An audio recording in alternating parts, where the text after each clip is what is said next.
Hey, hello everybody, I'm Balance, and today I'm going to talk about why I think the hidden stat systems in Pokemon and other creature collecting games are kind of lame. Why I think these actively hurt the game rather than add to it, as well as some possible solutions my brain decided to pop out.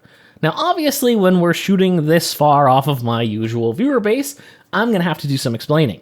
But Pokemon is an absurdly popular franchise, so I'm aware many of you already know about these systems. So if you don't need a refresher, you can skip to this time in the video, and you can go ahead and get to the part where we start going into Opinion Zone. For everyone else, I'm sure you're aware, Pokemon is a neat RPG where you collect an elemental animal, and these animals have their own stat system, and an absurdly complicated game of rock, paper, scissors.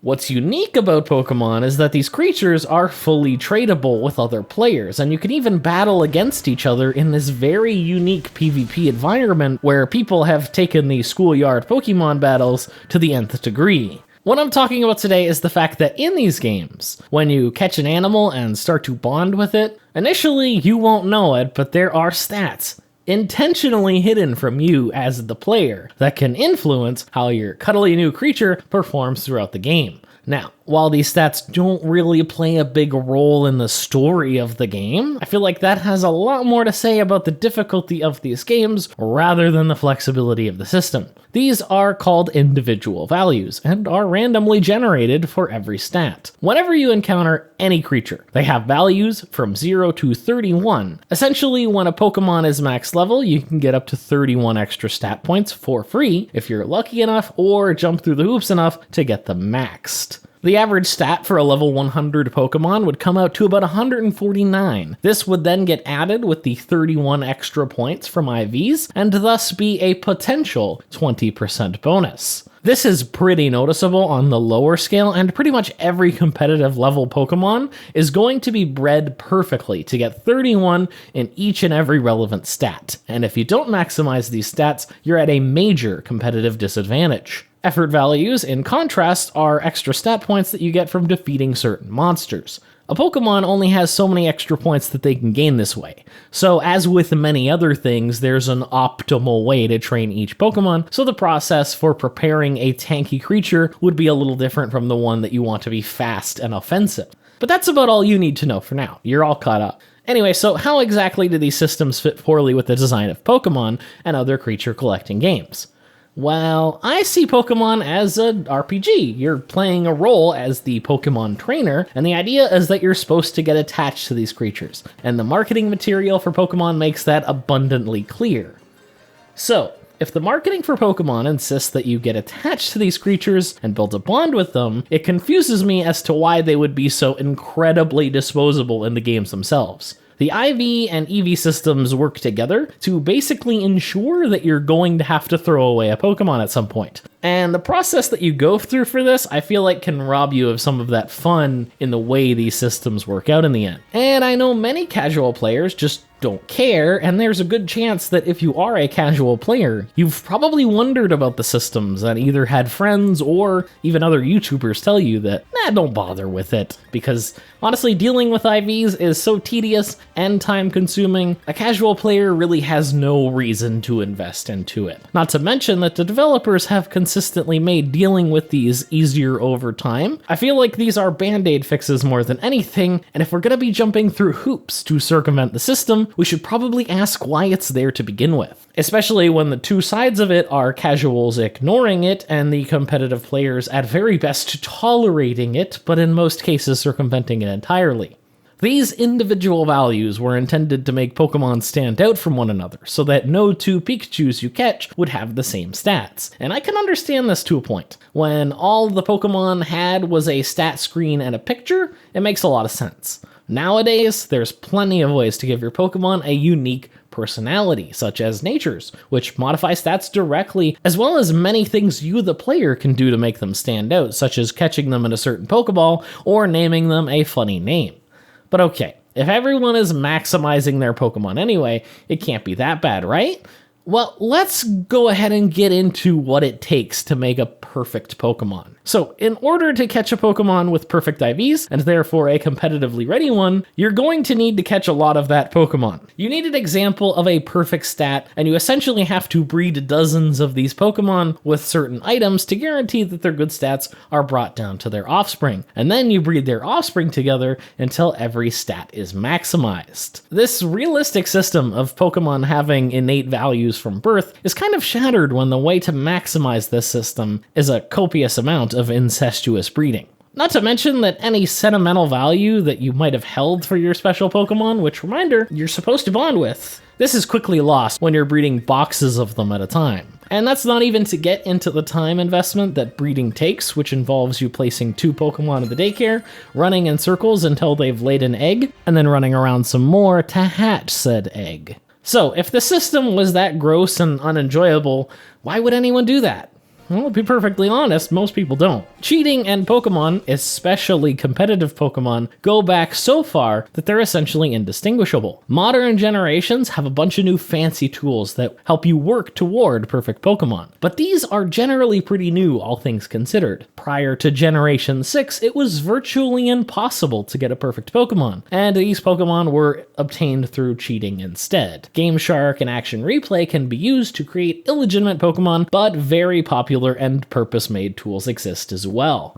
PokeSav is a program built from the ground up with the purpose of generating and editing Pokemon to be whatever you want them to be, circumventing the grinding in recent games, but more importantly, the ridiculous RNG of previous titles. Cheating is absolutely possible, and it's always been a controversial topic in the Pokemon community. It's kind of hard to explain, but know that it's so overly rampant that there's communities to trade legitimately obtained rare Pokemon, and you essentially need video proof of every transaction with that Pokemon to certify its authenticity. It's really wild out there. Now, in addition to this, the anti-cheat gateways implemented by Game Freak are so loose and ineffectual that oftentimes legitimately problematic Pokemon can get through the cheat check. In fact, Pokemon fans themselves have created better legality filters to ensure that the Pokemon that they generate with cheating devices are theoretically possible to exist in the game. Cheating is and always will be a touchy subject. I'd say for the most part, the competitive Pokemon community at this point is okay with generated Pokemon so long as they follow the rules implemented in the game. So while it is possible to hack a Super Charizard in with all of the best moves, competitively, this does not prove anything, and players are more so interested on what could be accomplished with the boundaries of the game itself.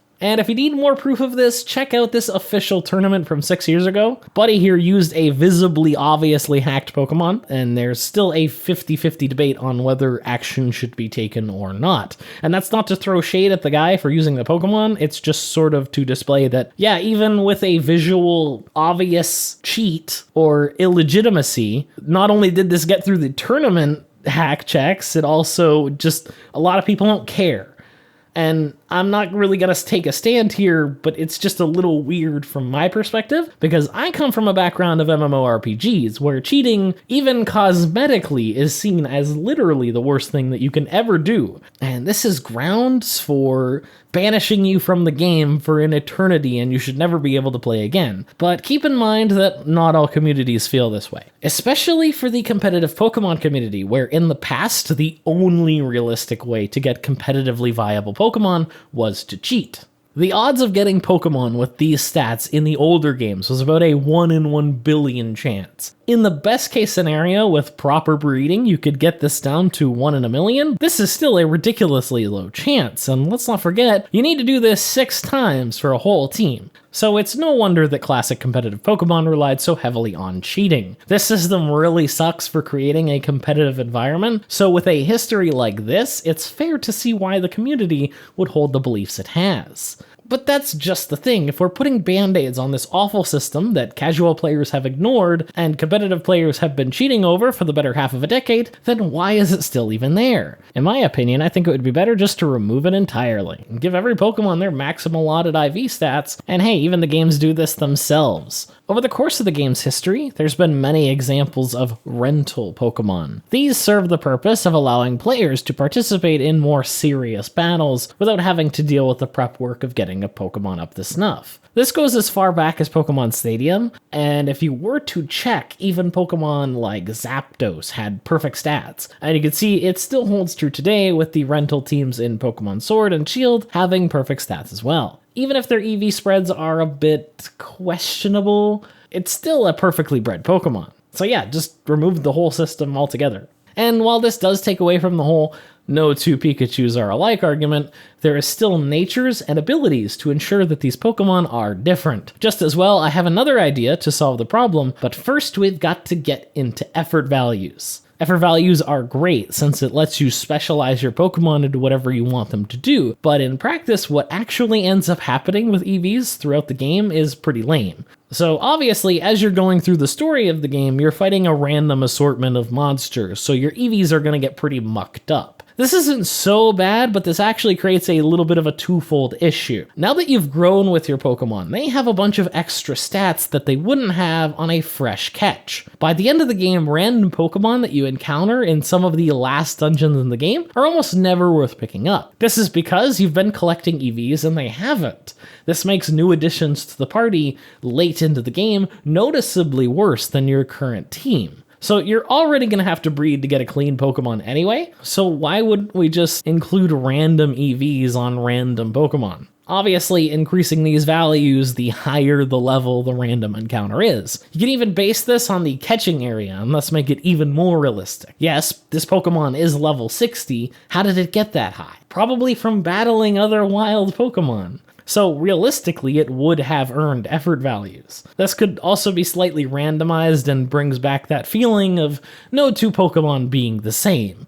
Oh, and it also adds a story behind each Pokemon, like, oh man, this Teddiursa has a lot of speed EVs, he's probably been living on fish. Overall, I think this would be a lot more interesting of a system, and it still creates that same effect without the overly intrusive system of IVs that have been really divisive with the Pokemon community throughout its history, and at the same time giving casual players more freedom to make late game adjustments to your team. And it also gives EV reducing berries a little bit more use, since you might actually have to lower some EVs from a wild catch, especially on legendary Pokemon, which you can't breed. Although we could omit them from the system, because we're already jumping through hoops for them. We could just have the story excuse that legendaries are made strong from the get-go. They are mystical creatures with many case godlike powers, or literally are god, so it would make sense that they wouldn't need to eat other creatures to survive.